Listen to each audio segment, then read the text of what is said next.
ओम शांति। सुनते हैं आज की रात्रि कहानी। रात्रि कहानी का शीर्षक है भीड़ में खोया आदमी। प्रस्तुत निबंध जनसंख्या वृद्धि और पर्यावरण प्रदूषण को ध्यान में रख के लिखा गया है।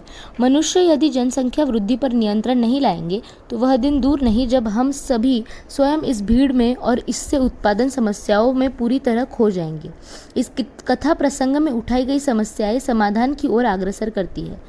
यह विषय हमारे देश की खुशहाली और भविष्य के लिए आवश्यक और महत्वपूर्ण है। बाबू श्यामलाकांत के अनियोजित परिवार का लेखा जोखा हमें परिवार के सुखी और संपन्न होने की दशा में सोचने पर मजबूर करता है। मेरे एक अभिनव मित्र है बाबू श्यामलाकांत। सीधे साधे, परिश्रमी, ईमानदार, किंतु निजी जिंदगी में बड़े लापरवाह। उम्र में मुझसे छोटे हैं पर अपने घर में बच्चों की फौज खड़ी कर ली है। पिछले गर्मियों में मुझे उनकी लड़की के विवाह में सम्मिलित होने के लिए हरिद्वार जाना था। 15 दिन पहले आरक्षण के लिए स्टेशन पर गया तो वहाँ पहले से ही लोगों की लंबी कतार खड़ी थी। घंटों प्रतीक्षा के बाद मेरी बारी आई तो पता चला कि किसी भी गाड़ी में स्थान खाली नहीं है। जाना आवश्यक था, इसलिए मुझे बिना आरक्षण के ही निकलना पड़ा। जब गाड़ी आई तो देखता हूँ कि उसके अंदर तिल रखने की भी जगह नहीं और प्लेटफॉर्म पर चढ़ने वालों की भीड़ जबरदस्त धक्कम धक्का करने लगी है। मेरे पास सामान बहुत कम था, फिर भी कूली की सहायता लेनी पड़ी। यदि उसने खिड़की से मुझे भीतर न ढकेला होता तो गाड़ी छूट जाती। लक्सर में मुझे गाड़ी बदलनी थी। किसी तरह खिड़की से बाहर कूदा तो क्या देखता हूँ, पूरी ट्रेन की छत यात्रियों से पटी पड़ी है। सोचता हूँ अपने प्राणों को भीषण संकट में डालकर ट्रेन की छत पर यात्रा करने के लिए लोग क्यों मजबूर हुए। इन लोगों को रेल के नियम, व्यवस्था और अनुशासन का ध्यान क्यों नहीं है। हरिद्वार स्टेशन पर श्यामलाकांत जी का बड़ा बेटा दीनानाथ मुझे लेने आया था। उसे अपनी पढ़ाई पूरी किए 2 वर्ष हो गए हैं। तभी से नौकरी की तलाश में भटक रहा है। मैंने पूछा, अब तो जगह जगह रोजगार कार्यालय खुल गए हैं, उनकी सहायता क्यों नहीं लेते। कहने लगा, चाचा जी वहाँ भी गया था। पूरे दिन लाइन में खड़ा रहने पर जब मेरी बारी आई तो अफसर बोला, भाई नाम तो तुम्हारा लिख लेता हूँ पर जल्दी नौकरी पाने की कोई आशा मत करना। तुम्हारी योग्यता के हजारों व्यक्ति पहले से इस कार्यालय में नाम दर्ज करा चुके हैं। मैं सोचने लगा, जब तक छोटे शहर का यह हाल है तो बड़े शहरों में बेरोजगारों की कितनी भीड़ भटक रही होगी।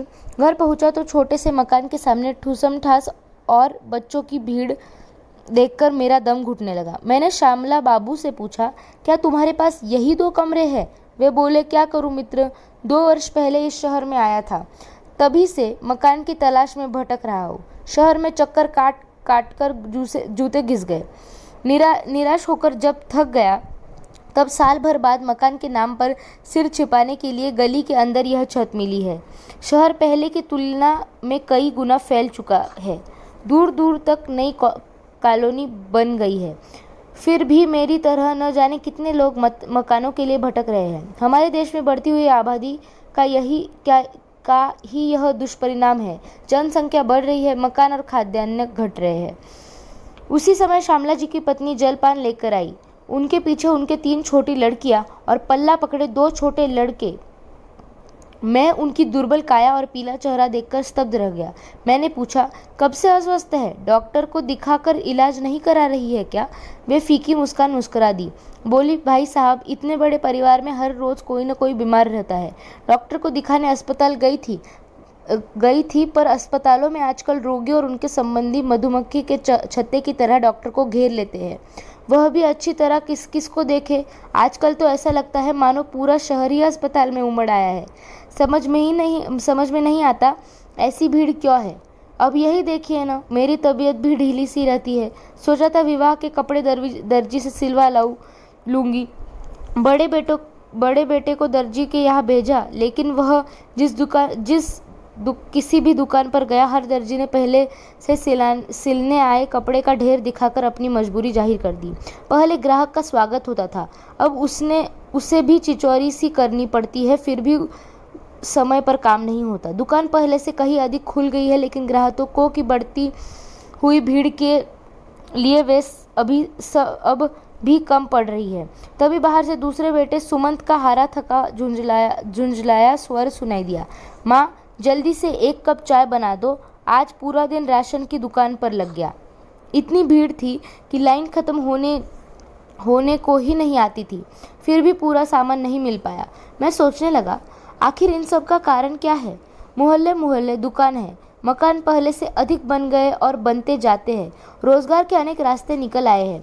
रेलगाड़ी और बसों की संख्या पहले से अधिक बढ़ गई है। चिकित्सा सुविधाओं का विस्तार हुआ है।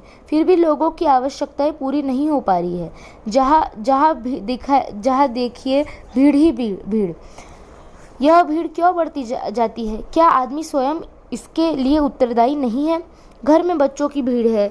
यह भीड़ भले ही हमें अच्छी लगती हो, लेकिन जब तक बच्चों के पालन पोषण की, रहन सहन की, शिक्षा दीक्षा की पूरी सुव्यवस्था न हो, यह भीड़ दुखदायी बन जाती है। अस्पताल में भीड़ क्यों है?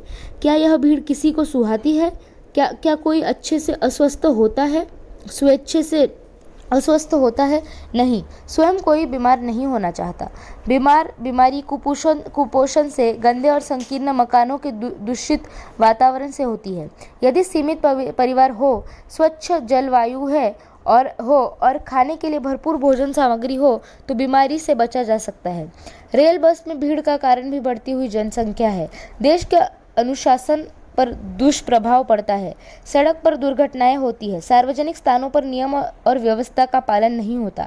जिस काम के लिए आदमी दफ्तर, कचहरी, अस्पताल, स्टेशन आदि स्थानों पर जाता है, समय, शक्ति और धन व्यय करके भी वह कार्य सिद्ध नहीं कर पाता, वह स्वयं भीड़ में खो जाता है। भीड़ में खोया आदमी शायद यह तो समझ जाता है कि वह बढ़ती हुई जनसंख्या का परिणाम है। मुझे अपने मित्र श्यामलाकांत को अब इस भीड़ का रहस्य बताने की आवश्यकता नहीं है, क्योंकि वे स्वयं इस विपदा को झेल रहे हैं। ऐसे लगता है कि यदि समय रहते हमारा देश अभी भी नहीं चेता और श्यामला बाबू की तरह परिवार बढ़ता गया, तो वह दिन दूर नहीं जब वह स्वयं इस भीड़ में और इससे पैदा होने वाली समस्याओं में पूरी तरह खो जाएगा। अच्छा, ओम शांति।